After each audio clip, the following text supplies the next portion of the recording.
Bien, chers frères et sœurs, dans le Christ, le chant de joie que nous venons d'écouter nous a déjà introduit dans la ferveur de la nouvelle année, bien que nous avons encore quelques heures avant de voir les premiers instants de cette nouvelle année.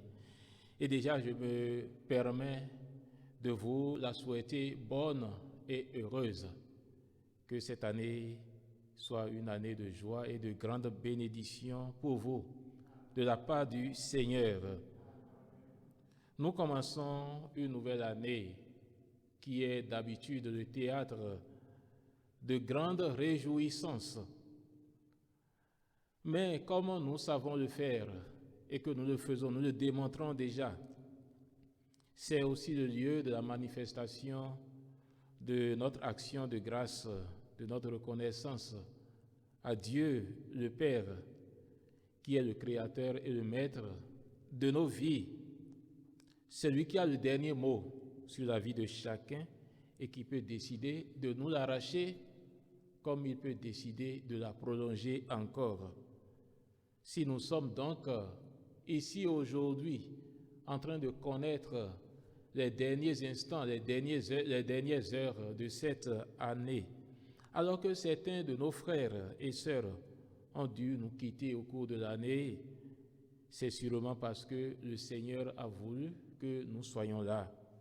Et nous ne pouvons que le remercier pour tout. Alors ce petit partage que je voudrais faire avec vous a pour objectif, en fait, de nous faire accueillir cette année, comme nous l'avons intitulé pour le thème. Nous voulons accueillir l'année nouvelle comme une nouvelle alliance avec Dieu. Nouvelle année, nouvelle alliance avec Dieu. Vous allez demander, mais quel rapport? Qu'est-ce que l'alliance signifie d'abord? D'habitude, l'alliance se comprend, humainement parlant. L'alliance se comprend comme un accord entre deux personnes ou deux parties. Un accord dans lequel chacun s'engage, chaque partie s'engage l'une envers l'autre. Tu me fais ceci et moi je te fais ceci. Un peu comme dans l'ancien temps, nos pères le faisaient, ou du moins les rois de l'ancien temps le faisaient entre eux. Je te donne ma fille en mariage et toi tu me garantis ton soutien militaire, ton aide militaire quand l'ennemi va vouloir m'attaquer. Et il y a dans la Bible également cette sorte d'alliance, un exemple que nous trouvons dans le livre de la Genèse au chapitre 26, versets 26 à 36. L'alliance entre Isaac, le fils d'Abraham, et le roi des Philistins, Abimelech. Isaac qui s'était déplacé pour aller dans une région qu'on appelle Guérar. Et là-bas, il a commencé à fleurir à un moment donné. Et puis, le fait qu'il a commencé à être puissant, à être une personnalité importante dans la région, cela a suscité la jalousie des Philistins qui ont commencé à lui créer des problèmes, au point même de lui demander de quitter les lieux et de vider les lieux. Il est parti, mais à un moment donné, le roi a compris que cet homme-là, il est tellement puissant qu'au lieu de le combattre, il vaut mieux négocier avec lui. Et c'est de là qu'il s'est rapproché. Ils ont fait une alliance. Isaac et Abimelech ont fait une alliance et ils se sont entendus pour qu'il n'y ait pas conflit, qu'il n'y ait pas de guerre entre eux. Donc voilà un peu comment on entend, ce qu'on comprend par alliance entre deux hommes, entre les hommes, une entente pour bénéficier des avantages réciproques. Donc il y a une certaine réciprocité. Mais quand on parle de l'alliance avec Dieu, on ne voit pas tellement de réciprocité, c'est-à-dire je te donne ceci contre ceci que j'obtiens de toi. Il n'y a pas cela. Au contraire, on voit plutôt que c'est l'homme qui s'engage à reconnaître son Dieu comme son créateur, celui à qui il doit se soumettre. Puisque Dieu, lui, n'a rien à gagner de nous. C'est lui qui nous a créés, qui nous a donné la vie. Et nous avons plutôt intérêt à nous soumettre à lui. C'est notre bonheur de nous soumettre à Dieu. Et notre malheur, ce serait de nous éloigner de lui désobéir. Et donc l'homme, il reconnaît cela. Il reconnaît cela par un acte formel, que Dieu, c'est mon créateur, et je dois me soumettre à lui. Et c'est ça qui se pratique, ou du moins qui se démontre par l'alliance que Dieu a souvent conclue avec les hommes. Et lorsque je parle d'accueillir cette année comme une alliance, c'est que c'est une invitation à chacun de nous à revenir à son Dieu. Peut-être que nous avons fait des choses qui nous ont éloignés de Dieu au cours des années passées. Un peu comme le peuple d'Israël s'est toujours soumis à Dieu en le reconnaissant comme son Dieu, le Dieu suprême, son créateur, celui dont il doit suivre les pas désormais pour avoir une bonne vie. L'année nouvelle doit être une occasion pour nous aussi de renouveler notre alliance avec le Seigneur. Lorsque nous remontons dans la Bible, dans l'histoire de nos anciens, de nos patriarches dans la Bible, nous allons constater qu'il y a eu plusieurs alliances avec le Seigneur. Il y a eu plusieurs alliances que les hommes ont conclues avec le Seigneur. Mais pourquoi plusieurs alliances? On sait que Dieu est toujours fidèle. Quand Dieu dit, il fait. Ce qu'il dit, il le fait. Il est toujours fidèle. Mais les hommes ont toujours rompu l'alliance par le péché. Les hommes n'ont pas toujours été fidèles. On conclut l'alliance avec Dieu, on promet d'obéir à ses commandements, on reconnaît que c'est notre bonheur, c'est notre bien que de rester avec Dieu. Mais après quelque temps, on commence à désobéir, on commence à pratiquer de l'idolâtrie, on commence à faire des choses qui sont contraires à la volonté de Dieu, qui sont contraires à notre propre bonheur. Et Dieu, dans sa bonté, a toujours cherché à ramener l'homme sur le bon chemin. Et chaque fois qu'il ramène l'homme sur le bon chemin, il conclut toujours une alliance avec lui, un peu comme une restauration de sa relation avec l'homme. Donc ce que l'homme a gâté par le péché, Dieu le répare. Il ramène l'homme sur le chemin et maintenant il conclut une nouvelle alliance, un peu comme un nouveau départ. Voilà un peu ce qui a justifié la multiplicité des alliances avec Dieu. Et nous avons dans la Bible plusieurs sortes d'alliances qui ont été conclues. Nous avons la toute première qui a été conclue avec Adam. C'est vrai que lorsque nous prenons l'histoire de la Genèse, l'histoire de Dieu avec Adam, on ne voit pas une alliance formelle qui a été conclue. On ne voit pas Adam qui s'engage formellement pour dire « oui, je m'engage à ceci, je m'engage à cela ». Mais quand on voit l'état conditionnel dans lequel il a été placé dès la création du monde, quand Dieu crée l'homme, il crée les éléments de la nature et il dit à l'homme « tu mangeras tous les fruits du jardin, mais tu ne mangeras pas ceci ». Ça veut dire que l'homme a été créé avec des lois qui accompagnent son existence. Et il doit obéir à ces lois-là. Et le fait d'être créé dans cet état et de devoir respecter des conditions pour sa survie, pour son bonheur, c'est déjà un peu comme une alliance, déjà une sorte d'alliance à laquelle il se soumet pour pouvoir vivre sur cette terre. Et s'il va en dehors de cette condition que le Seigneur lui a posée, c'est qu'il a brisé l'alliance. Et c'est ce qui va se passer après. l'orgueil de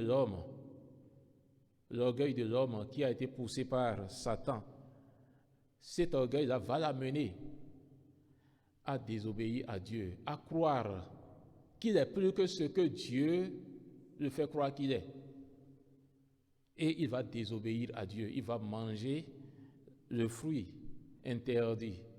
Et c'est ça qui sera la première désobéissance à Dieu. C'est ça qui sera la première rupture de l'alliance de l'homme avec Dieu. Et Saint Paul lui-même le dira dans la lettre aux Romains après. Par sa désobéissance, l'homme a rompu l'alliance avec Dieu. Et c'est cette désobéissance, cette rupture d'alliance qui va entraîner l'homme dans le péché, aussi bien Adam que sa descendance. Ils vont commencer à pécher, ils vont s'entraîner loin du Seigneur, avec toutes les conséquences du péché que nous connaissons dans la Bible. Déjà avec Adam, l'homme a péché contre Dieu. Et cela a la relation de Dieu avec l'homme a été coupée, a été rompue à cause de ce péché-là. Et là, on voit que à cause de l'homme, du péché de l'homme, la terre est maudite, puisque Dieu va lui dire désormais, il va falloir que tu manges ton pain à la sueur de ton front. Pour pouvoir manger, il faut que tu travailles, il faut que tu sues d'abord. Donc ce n'est plus comme avant où tu avais tout à ta disposition. Maintenant, il faut que tu travailles. Voilà la première conséquence du péché. Et par la suite, la descendance d'Abel et d'Ève va continuer à commettre des péchés. Nous avons ce crime de Caïn, par exemple, contre son frère Abel. Ce crime-là qui va entraîner non seulement la malédiction de la terre, mais la malédiction de l'homme lui-même. L'homme qui était obligé de travailler la terre pour pouvoir manger à cause du péché dans lequel il s'enfonce de plus en plus, la situation se dégrade encore. Non seulement il doit travailler, mais il va travailler, mais la terre ne donnera même pas le fruit de l'effort qu'il a fourni. Voilà les conséquences du péché. Et malgré cela, les hommes, au lieu de revenir à Dieu, ils vont continuer à pécher. Ils vont continuer à pécher. Il y a toute une série d'infractions, de mal qui ont été commis par les hommes. Mais malgré cela, le Seigneur, qui a toujours à cœur de sauver l'homme, puisqu'il sait plus que l'homme les conséquences du péché et combien le péché entraîne l'homme dans la misère, il va toujours rechercher le moyen de sauver l'homme. Et c'est justement pour cette raison, comme le rapporte la Bible, le monde, la terre se remplissait de pécheurs. Alors Dieu, il a décidé de purger l'univers. Il a décidé d'enrayer tous les pécheurs de la terre et de tout faire renaître à nouveau, de recommencer. Et c'est ça qui a donné lieu à l'événement du déluge dont nous avons l'histoire racontée dans le livre de la Genèse avec Noé. Dieu a envoyé une grande pluie sur la terre. Tous les hommes en sont morts, tous les pécheurs, hommes comme bêtes, ils en sont morts. Et seule une famille a survécu, la famille de Noé. Noé, à qui Dieu a demandé quelques jours auparavant de construire une arche et d'y faire entrer toute sa famille, ses bêtes, ses animaux, tout et tout. Et c'est par là que le Seigneur a pu sauver Noé de ce déluge-là, qui était estimé comme l'homme juste parmi les pécheurs de la terre. Donc tous les pécheurs sont morts et Noé a été sauvé. Et maintenant, Dieu, pour tout recommencer, il a conclu une alliance avec Noé. Et dans cette alliance, en concluant cette alliance avec Noé, ce nouveau départ, cette restauration, cette récréation maintenant, on reprend tout à nouveau. Donc, au cours de cette alliance, il a promis maintenant à Noé de protéger sa descendance et de protéger les animaux, tous les êtres de la terre aussi. Et il a promis en même temps de ne plus anéantir tous les êtres de la terre pour punir les hommes de leurs fautes, comme il venait de le faire. Donc voilà une autre alliance, une seconde alliance que Dieu a nouée avec les hommes, toujours pour restaurer ce qui a été gâté par l'homme.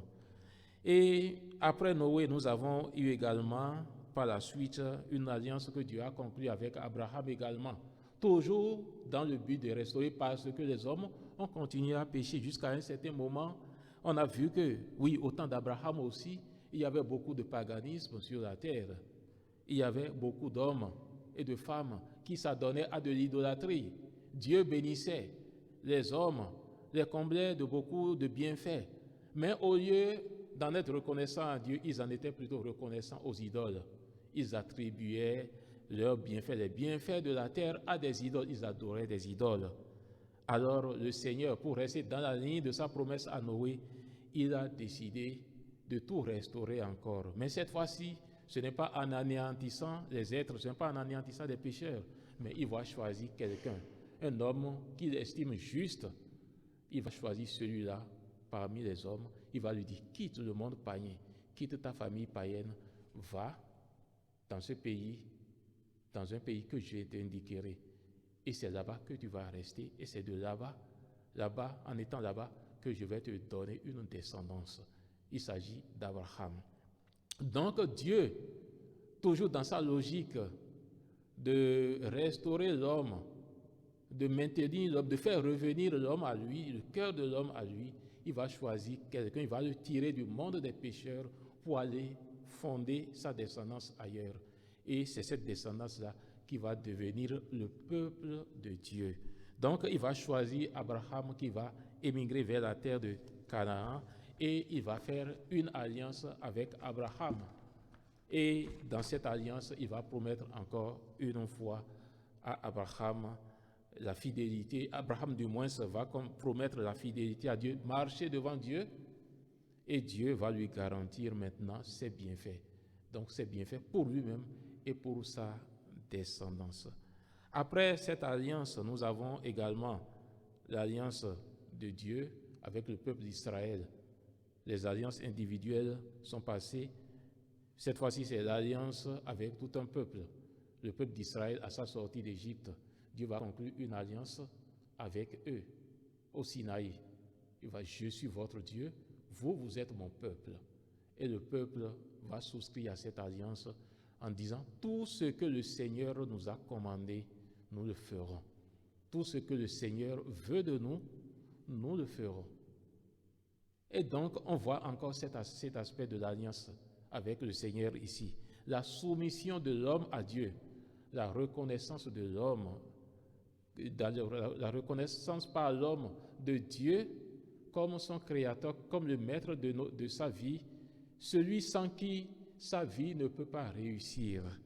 Mais comme toujours, le peuple va encore se soustraire à cette alliance, va encore commettre des infidélités qui vont entraîner des renouvellements d'alliance par la suite jusqu'à l'alliance définitive qui a été scellée en la personne de Jésus-Christ. Cette alliance qui a été scellée dans le sang de Jésus-Christ et par laquelle Dieu décide de pardonner les péchés à tout le monde, à tous les hommes. Ce n'est plus seulement un individu, ce n'est plus seulement un peuple, mais c'est tout le monde qui est concerné par cette alliance. Et c'est un peu comme une opportunité que le Seigneur met à notre disposition. Il ne demande même pas de conditions. C'est juste une opportunité, une garantie qu'il met à la disposition de l'homme pour dire toutes les fois où, après avoir péché, après vous êtes éloigné de moi, vous allez revenir vers moi, vous allez décider de revenir vers moi. Ce sacrifice que mon Fils a déjà scellé va vous sauver. Parce que finalement, Dieu même y voit que l'homme, dans son état, avec sa faiblesse, ne peut pas se sauver lui-même.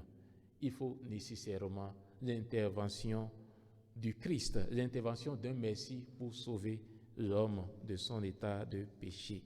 Donc, lorsque nous parcourons un peu tout ce qui s'est passé avec cette alliance qui a été, ou bien ces alliances qui ont été scellées, qui ont été détruites, qui ont été renouvelées, nous nous rendons compte d'une chose. Tout cela témoigne de la bonté de Dieu qui connaît plus que l'homme l'intérêt que nous avons à rester attachés à lui.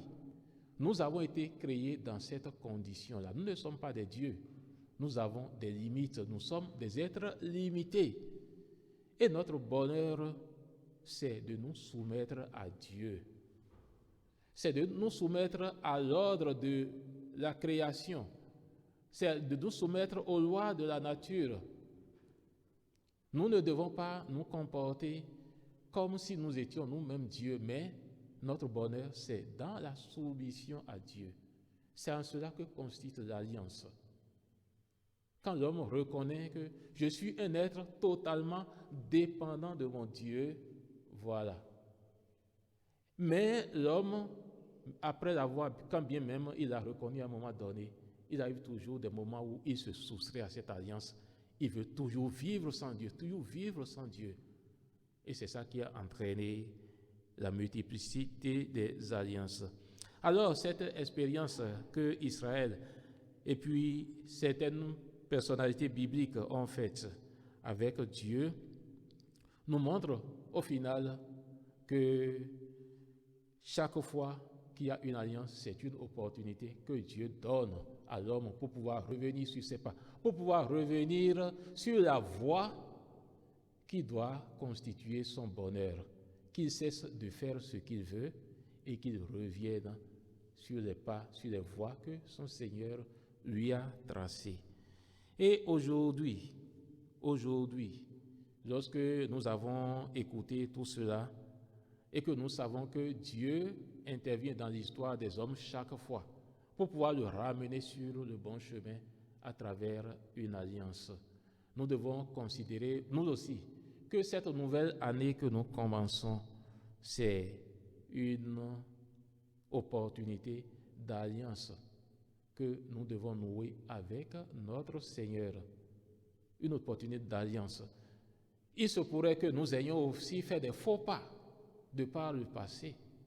Maintenant que nous savons que le Dieu qui nous dirige est toujours prêt à nous accueillir, est toujours prêt à reprendre la route avec nous, ça veut dire que nous devons pouvoir accueillir cette année comme une opportunité pour pouvoir relancer notre alliance avec le Seigneur.